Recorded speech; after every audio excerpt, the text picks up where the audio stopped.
बरे पहा, ह्याचा एक प्रयत्न चाललेला आहे ट्राईंग टू इंटरप्रिट दिस, की हे जे जनरल क्वेश्चन असतात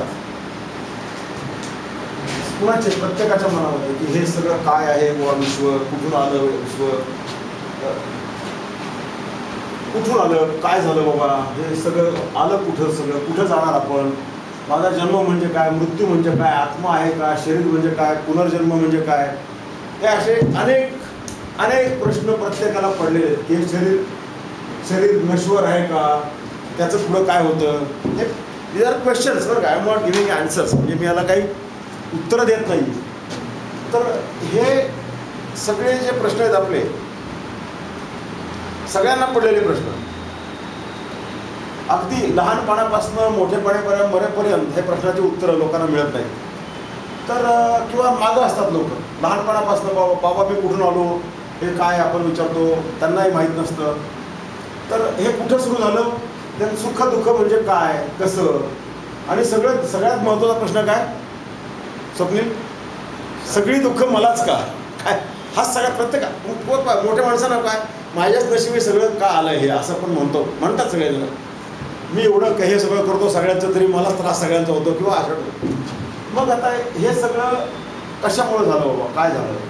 मग याच्या लोकांनी वेगवेगळ्या थिअरीज मांडल्या. There are so many hundreds of and thousands of theories. आणि या थिअरीजमध्ये वेगळे धर्म जन्माला आले, रिलिजन्स, जाती, प्रत्येकाच्या फिलॉसॉफी वेगवेगळ्या. मग माझी फिलॉसॉफी खरी का तुझी फिलॉसॉफी खरी, माझं कुराण खरं का तुझं बायबल खरं, का आमचा महाभारत खरा, हा प्रश्न सुरू झाला ना, नाही का. मग त्याच्यानंतर काय, ह्याच्यामुळं परत मग वेगवेगळ्या थिअरी झाल्या. त्याच्यामुळे काय पुढं युद्ध, शेवटी काय युद्ध, आमची फिलॉसॉफी माना, नाही तर मग मरायला तयार व्हा. तर ही जी सगळी रहस्य आहे जीवनाची, काय आहे बघायचं, कुणालाच माहिती आहे, नोबडी नोज. खरं कुणाला माहिती आहे का, नोबडी नोज. आपण क्लेम करतो की आमच्या धर्मात त्याची उत्तर दिली आहेत, महाभारतात त्याची उत्तर दिली आहेत, त्याच्यात बायबल म्हणतो मग आमच्यात उत्तर दिली आहेत. तर बेसिक जे आपलं सगळ्या ह्यांचं असतं, कुणाचं, प्रत्येकाचं काय असतं मला सांगा. शेवटी what everybody is after all, प्रत्येकाचं अल्टिमेट ध्येय काय, माझी इच्छापूर्ती, मला जे पाहिजे ते मिळालं पाहिजे. मग आता इच्छापूर्तीचे मार्ग काय काय आहेत. एक न्याय्य मार्ग म्हणजे पैसे कमवणे, टॅक्स वगैरे देऊन बरं का, म्हणजे सगळं कायदेशीर मार्गाने पैसे कमवणे. मला बासुंदी खायची, पैसे कमवायचे, हॉटेलमध्ये जायचं नाही तर बासुंदी तयार करायची, इच्छापूर्ती करायची. मला सिनेमा पाहायचा आहे, कायदेशीर मार्गाने पैसे मिळवायचे.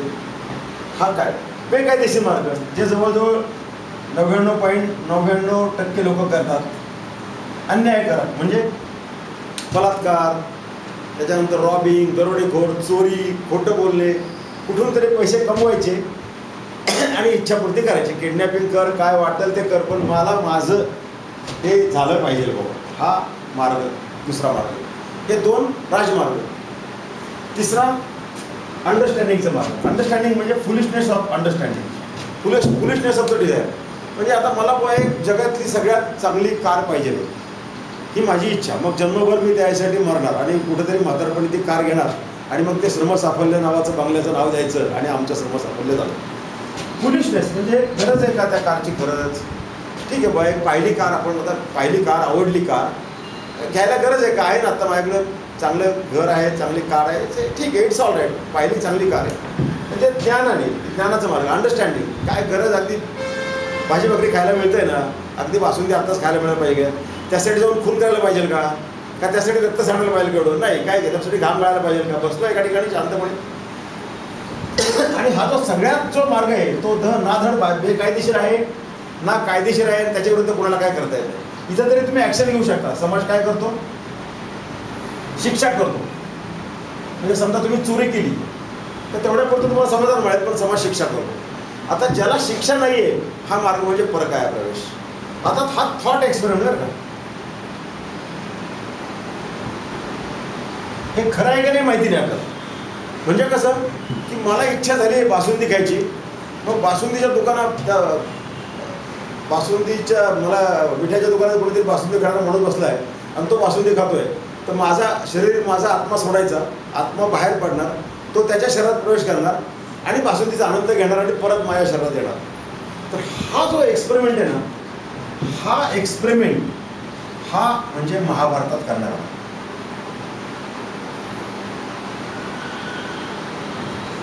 आणि हा एक्सपेरिमेंट म्हणजे त्यांचा आत्मा बाहेर काढण्याचे त्यांनी वेगवेगळे प्रयोग केले.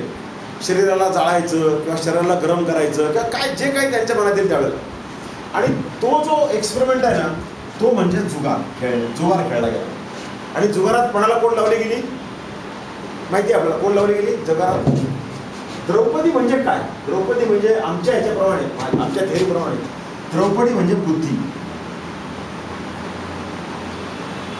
द्रौपदीचं वर्णन काय माहिती आहे? तिचा वास कोसोमैल पसरलेला असतो द्रौपदीचा वास.